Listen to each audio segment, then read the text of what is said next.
pradedant žieminių kviečių sėją, žinoma, pradžioje turime kalbėti apie svarbiausią dalyką – sėklą. Nes be geros kokybiškos sėklos mes ko gero nelabai galime įsivaizduoti ir gero kokybiško derliaus. Ir ypatingai žvelgiant šįmet vėlgi į laukus, matyti reiškia daug juodų varpų ir renkantis sėklinius pasėlius, tiesiog turime atkreipti dėmesį, kad bent jau virusais užkrėstų būtų kuo mažiau. Ir taip pat fuzariozę, kas šįmet labai aktualu ir jos plitimas matyti labai didelis.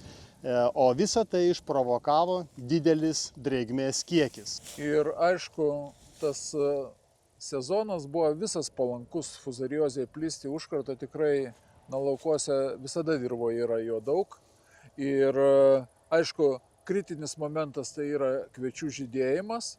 Ir tikrai, aišku, kviečiai žydėjo ilgai, nes drėgmės buvo pakankamai. Ir aišku, tokiom sąlygom varpų fuzariozė tai yra tikrai labai greitai ir gausiai plintanti liga kviečių pasėliuose.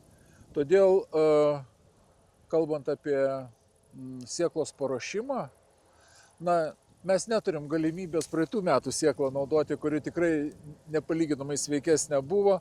Tai ruošiant reikia stengtis, kiek galint atskirti tuos mažesnius grūdus, kurie dažniausiai jau yra rasų užkratu, bet ir bendrai grūdų masėje to užkrato būtų daug ir taip. O kitas momentas tai gerai išvalius reikia ir gerai išbeicuoti sėklą. Ir sėklos beicavimas, aš sakyčiau, kokybiškas beicavimas, nemažinant beicų normų, ant šito to netaupant, leistų tada turėti kaip galima sveikesnę sėklą. Ir čia tikrai reikia į tai, tam skirti didelį dėmesį, kad paruošti iš šių metų grūdų gerą sėklą. Dabar javapjūtė gan sudėtingom sąlygom, kada yra perteklius drėgmės ir dabar matosi, kad toj gali užlyti šitame lauke. Tai vis viena kulama yra 16-17 procentų drėgnumo grūdai. Ir jeigu tokį grūdą palikti 5 dienas nedžiovintą, tada iš karto plinta jau aruodė, kaip sakoma, fuzariozė ir jinai apima labai greitai, tai pradžioj židiniais, bet paskui gali ir visą aruodą apimti. Ir būtent tokiom sąlygom jinai įskiria tos mikotoksinus, kurie yra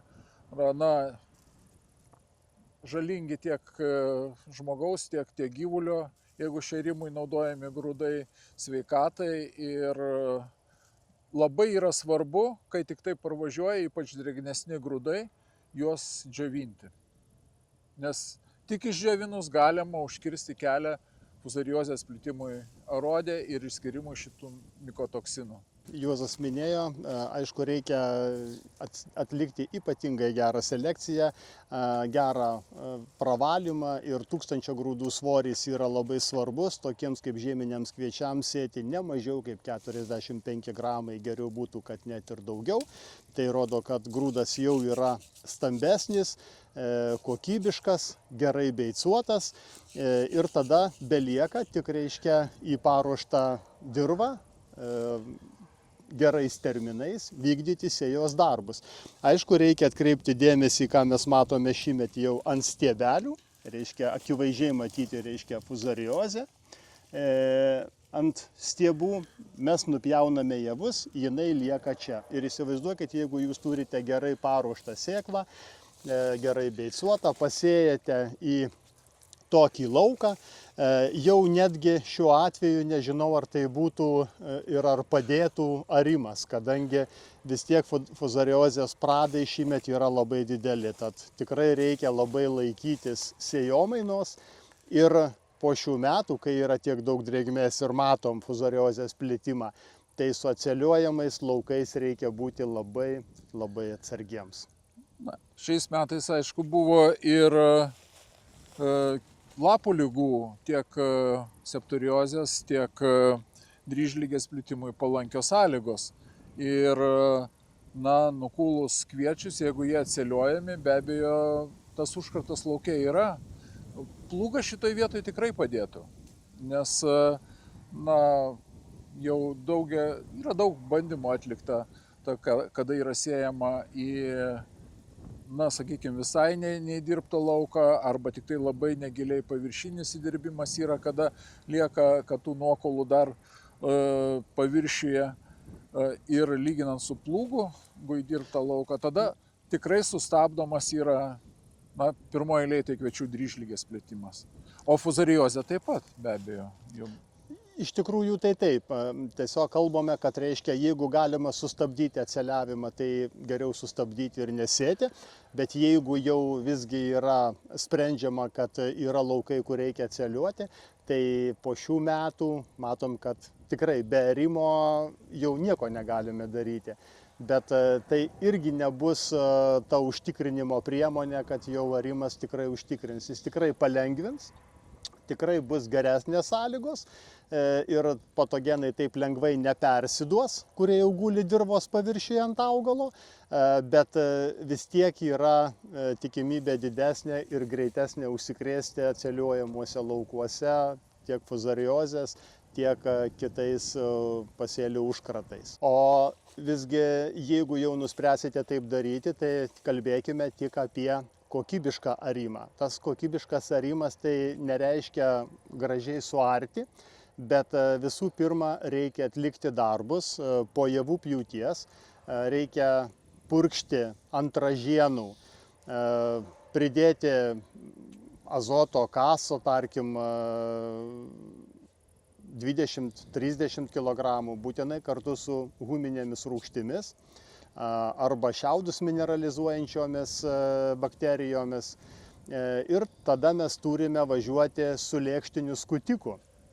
Po lėkštinio skutiko darbo turime sulaukti lietaus, kad reiškia atiduotas huminės rūgštys, atiduotas kasas, nupurkštas ant ražienų ir sumaišytas su dirvožemiu, po lietaus pradėtų mineralizuotis, prasidėtų puvimo procesas. Ir tik tada būtų galima jau arti. Jeigu tai atliksite iškart po pjūties be lėkštinio skutiko, be jokio purškimo, mes tiesiog ką padarome? Tuos šiaudus apverčiame ir po kažkiek tai metų, jeigu darysime dirbimą, mes juos atgal sėkmingai atversime.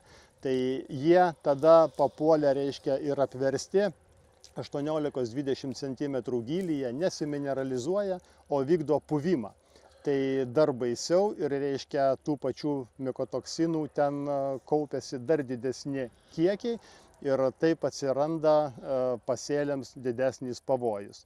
Tad arimą atlikite tvarkingą, saugų ir su įvardintais jau atliktais darbais.